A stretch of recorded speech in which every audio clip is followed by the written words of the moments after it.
Tita Sai is gonna do the analysis for us. Take it away, Tita. So, I want to take this lightly kasi ang gagaling nyo eh. So, I'm not really adept on doing in-depth analysis. Aminado ako dyan. But I asked the help of the best person that I can ever ask help for. So, maraming salamat, Coach Ernie Nierras, for filling me in. Okay. Thank you rin, Coach, from the SBF gang. Thank you. First and foremost, sabi nga ni Coach Ernie, ano nga bang malaki sa Stallion? Siyempre, they have big lungs and big heart. Okay. Ang dudumi ng utak nyo, sa totoo lang. Why do I say big lungs and big heart? Tumawa lang ako. Tumawa lang ako din eh. Why did I say big lungs and big heart? Because they have the big lungs and big heart to start and finish the game the way they wanted to. Sabi nga ni Coach Ernie, they wanted to start the games fast and end them strong. So, sorry Kaya FC, matakot na kayo. Stallions is going to give you a run for your own money. Yep. Looking at the lineup of Stallion FC, medyo halos walang nagbago from last season. Although, they also have newcomers that you need to watch out for, like Griffin McDaniel, si JV Kalukaran, which is from FCB Stamford in the UK, and si Ibrahima Endur, who also played for Senegal Premier League. So, doon pa lang sa mga sa mga newcomers nila, medyo may parang may kabog na talagang pinaghahandaan ng Stallion itong season na to. Fast-paced season, I must say. Siyempre, we cannot discount the fact that they do have holdovers like Melisa, Alquiros, sino ba to? Si Abusi, Nathaniel Alquiros, and si Belgira. They're still the players to watch out for pagdating sa Stallions. Sila pa rin yung mga But, syempre, let's not discount the fact that when you talk about Stallion FC, nakadikit sa pangalan ng Stallion FC ay isang Ruben Doctora. Yes. Doctors in the house. What? I said the doctors in the house. Yeah. Every time he's there. But then again, you will be surprised that he might not be starting for the first game because as Coach Ernie told me, he expects Balot to have a breakout year. So he wanted to manage his playing time, so he can play all the matches. He wanted to save the potential kasi alam niyo naman, Balot is not getting any younger. You know that for So, as much as possible, Coach Ernie would like to manage the playing time of his main man dahil he wanted him to go all out na din. So since dalawa ang kapitan ng Stallions ngayong season na to, when Balot's not in the pitch, Alquiros will be the one taking on the captain's armband for Stallions. At yun nga, napaka-importante for Stallions is to manage their substitution properly because they wanted to protect their players from injuries and yung starters maging very much available. I cannot give you the full starting lineup. Basta ang masasabi ko lang, meron siyang GK, may mga midfielders, may mga Secretive ni Coach. Secretive ni Coach. Pero yeah.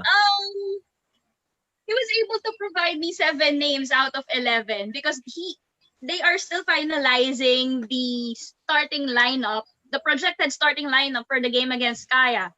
So he would know who are the players by Saturday. So, but on the onset, Gasik will be the goalkeeper. Mm. Reynald Villarreal.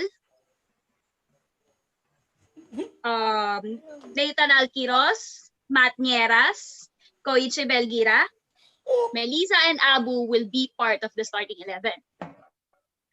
Kinakabahan ka na, Tito J. Yes, mainly because I saw them play in last season. And no, because these players na binanggit ni Tita, all of these players, they gave Ceres Negros FC a run of their money for their money last year in the Copa and in the league as well. Take Yes. note, the opening game of the league between Stallion and Ceres ended a 2-2 draw. Kung di ako nagkakamali. And Stallion made Ceres Negros FC play their freaking best on day one. So that's just 7 out of 11 names. Meron pa tayong aabangan na 4 na sino pang tutungtong sa Carmona pitch on Sunday. Mm. So I think I have a hint based on the players, based din sa pag-uusap namin ni Coach Ernie, pero let's save the surprise for Sunday. Mm. Ano?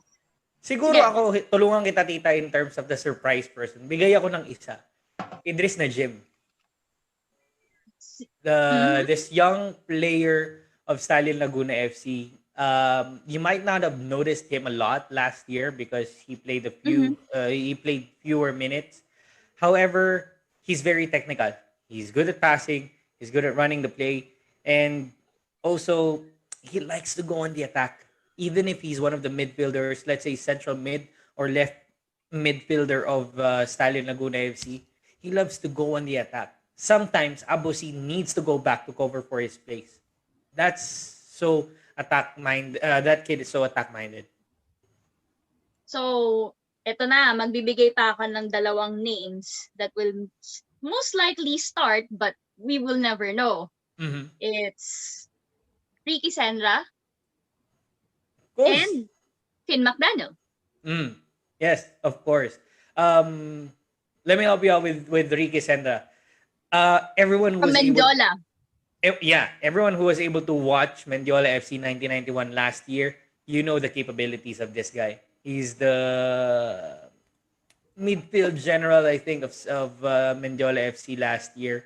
And if he's gonna start or if he's gonna play for Stallion Laguna FC this year, I'm getting scared in our opening match. So, kanina na mention you Go were on, saying, Johnny sorry. Papa. No. You go on. I got na Johnny. All right.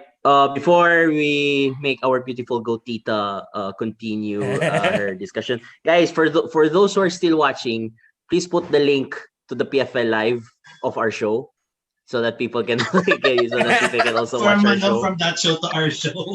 Hold on. Yes. Let me do it for you. Please, if you guys are watching, help your boy out. Help Johnny Pump out and the SBF gang out. Viewers Please, put the link of this live to the PFL live, or just simply say watch Eat Sleep Breathe football show now. That's it. I'm asking you guys, please. Mga agaw lang ho. Sorry po sa PFL. Mga agaw lang ho kami ng konting viewers. Pero okay lang. I mean, Parang magandang talon yan eh. From PFL primer to an analysis of what to expect. It's a good job.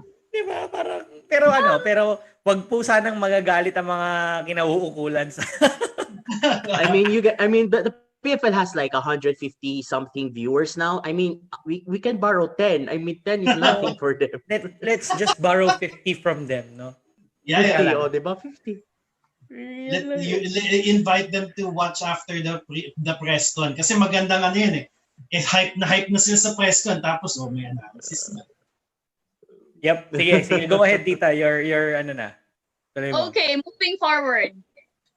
Starting from formation, contrary to what Johnny Pampa said na 4-1-4-1, Coach Ernie will be utilizing 4-4-2. So, medyo we'll see how it works for Stallion on match day. Ang face ni Tito. Good luck, Tito J. And yun nga, let's put a little highlight kay Ricky Sendra nga ng Mendiola, or formerly of Mendiola, now with Stallion. He is the key player for Stallion this year, since this is his first year with Stallions. He's the new main player to watch for this team. Bakit? Kasi nga, if he did perform well with Mendiola, how much more with Stallion na sobrang solid din yung lineup. So this game against Kaya will make or break Ricky's parang all eyes will be on Ricky. So I hope he performs well para at least, 'di ba?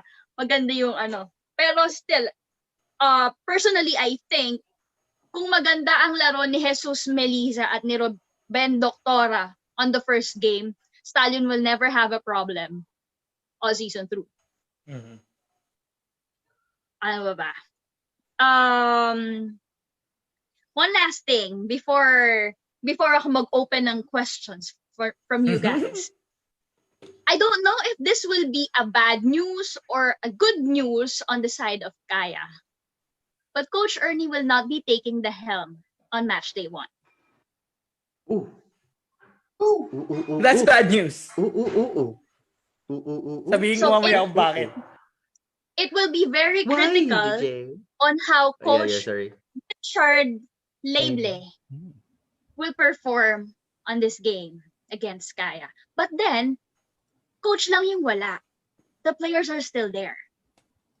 So, my prediction is, contrary to Tito J's 2-1, I think it will be a 1-0 against for Stallions. Sorry. Parang smiling.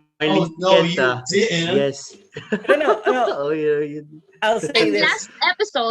Last episode, I remember saying that the PFL season champion will either be Stallion or Kaya. And I still mean saying that Stallion or Kaya. It's still the finals, guys. Stallion and Kaya. I think whatever result of this match day 1 will give us a preview of whatever result of the finals of this PFL. Yep. So kung mananalo ang Stallions, baka sila yung mag-champion. Ito lang gusto ko sabihin kung bakit nakakatakot na wala si Coach Ernie on opening day. Let's take into account the opening day jitters, 'di ba? If you have Coach Ernie Nierras out there in the touchline screaming at you because of a play that you have missed, you know that you're gonna have a very, very bad season because he's gonna go right after you. Yun yung mangyayari. Yep. Totoo. However, kaya nakakatakot yan is that no one, and I mean no one right now in the PFL, in the entire PFL knows the style of play of Coach Richard Lable. I only saw him coach for NCRFA in the U15 Boys National Championship, where in fact we won against NOFA, or we won because I'm from NCRFA now. Sorry. NCRFA won against NOFA, so I think this will be very, very scary on the part of Kaya, but I'm still standing on that 2-1 win against Stallion, and so anyway, let me go to my question to Tita. You've mentioned Balut Doctora being one of the key man for Stallion Laguna FC. Would you consider this season as his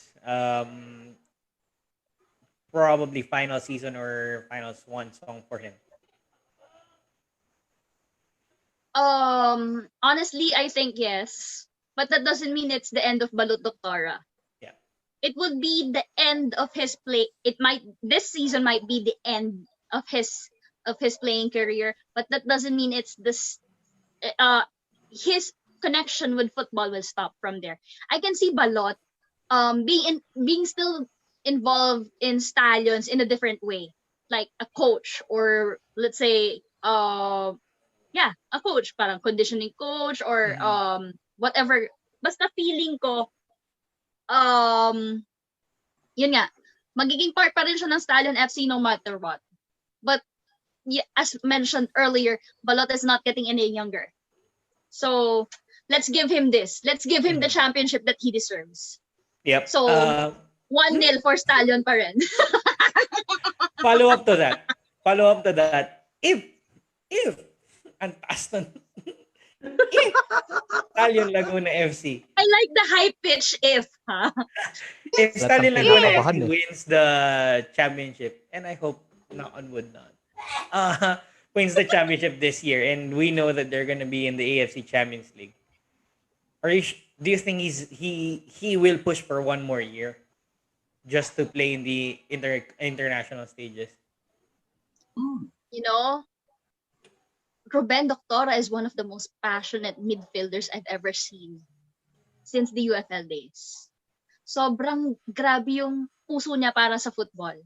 And I think if Stallion wins this season and be in the Champions League, there's no way that he would miss the opportunity.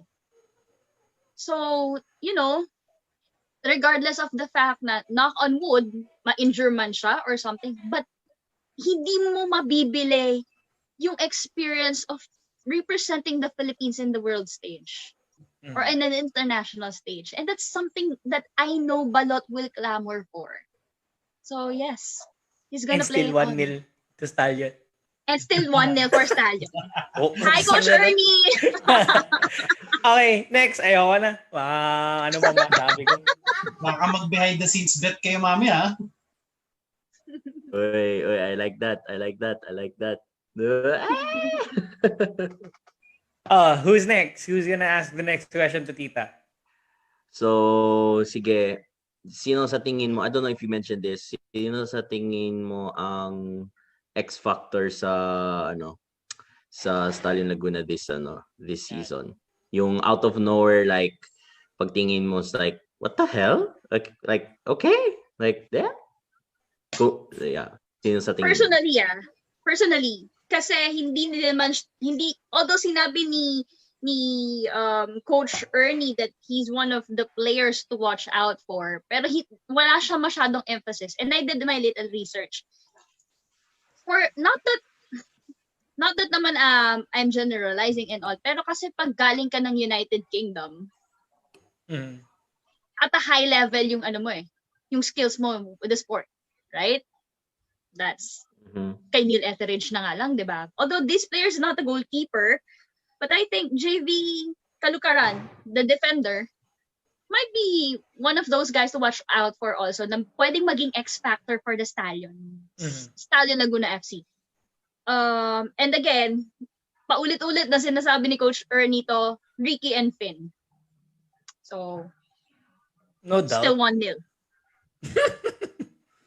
Mumuro ka na. Next. Because I love bantering with these two Kaya fans. I'm sorry. But yeah, guys, I love you both. Don't worry, Tita. We're behind you. We're really behind you. Kami ni Kent. Don't worry. Guys, there are four of you I think against there's the two of no way us. Kent will make kampe naman sa Kaya. So he would agree with the 1-0 for Stallions. Oo. Sino yung 3? Ikaw, si Glenn, sino pa yung isang Kaya? Neutral ako dito, neutral ako. There are 4 of you and there's only 2 of us here. Siyempre, hate na hate ng Davao ang Kaya kasi gawa nga nung last minute goal namin nung Copa. Hate na hate ni Kent ng Kaya kasi rivalry. Hate na hate din ni David ang Kaya kasi Ceres. So, alam mo yung titiklop ka na lang, may masamang alaala ka pang ibabaon, no? Yung tipong yung sinasabi nila na kung masakit daw na umuwi ng bubble ng talunan kayo, what more yung umuwi ka ng Davao, yung bumiyahe ka from Davao to Manila, tapos umuwi ka, alam mo na aabot na ng penalties.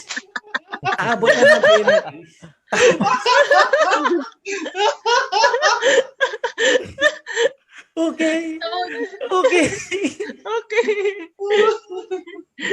Ano na siya nasabi? Okay. Uy, wag niyo mawain si Coach, ha? Sorry, Coach. Pwede ako pasok natin yan pagka nagka-football club tayo. Any Buti other na lang, questions? konti lang ang ang viewers eh. Buti na lang. Guys, are there any other questions about Stallion? Bato lang. Ken, ikaw meron ka? Nope. Man. Ikaw, think ano? Tita Okay. will cover everything. Ano daw? Ang hina kasi. I mean, I think Tita has covered everything. Okay. Ikaw, Glenn. Ako, goods na ko. Basta, And, 1. statuan. David, ikaw, ano? MD. MD. Mini Debel. Hindi. Ano ako Neutral ako eh. Naman tanong mo kung may tanong ka Oo ba? nga, neutral Anong ka. tanong mo? Tinatanong namin kung may Tanong tanong ko ka. sa Stallion. Yung tanong ko para kay Tita Sai. Alam mo, siya lang naman ng Stallion. Tita Sai, what do you think would give you the edge against Kaya FC? Card. What do I think will give Stallion the edge over Kaya FC? Una sa lahat, walang malaking puso at lungs ang Kaya FC. Sige, Pangalawa, bakit? Wala. Ano bang moniker ng Stallion? Ano nga ang malaki sa kabayo? Sige. Not that I wanted to downplay Kaya. Hindi. Not that I wanted to downplay Kaya, but you know, if Kaya is hungry, Stallions is hungrier. If Kaya is libog na libog, mas libog na libog mag-champion ng Stallions. Liboger. Sinabi pa ni Coach Ernie sa comments. Sa kanya pa mismo nang galing. Oo. Forgive me for my term, but hi, Coach Ernie. Other edge is that, sorry guys, pero based on how I see Stallions on their Facebook page, on social media, batak na batak yung team, guys. So, good luck na lang sa Kaya kung paano ninyo mahahabol yung Stallion. And still, 1-0. Walang pagbabago. Wala pa rin. Sige, ako I think I still have one. Siguro Go. will it kind of also pressure them a bit? Kasi I said also previously that they're not a dark horse anymore eh. And the thing is like they're parang do you think it's gonna add more pressure to the fact that they are being told that they're the favorites for the PFL? I don't think so. Kahit naman din kasi si Coach Ernie, sinasabi niya yan na they're no longer the dark horse, but they're still the horses. Well, di ba? The name pa lang. So, Okay. I think it's about time na manipa ng todo ang Stallion.